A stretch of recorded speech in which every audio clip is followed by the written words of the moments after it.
Так, что мы тут сделали по квартире? 51 точку развели электрики в однокомнатной квартире.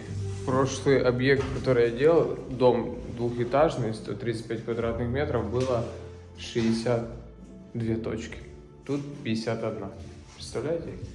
Смотрите, сколько у нас кабелей, сколько у нас света закарнизного. Щиток собран. Правда, света нету. Вот такая у нас движуха еще есть. Будем укладывать плитку, малярить стены и скоро финалить.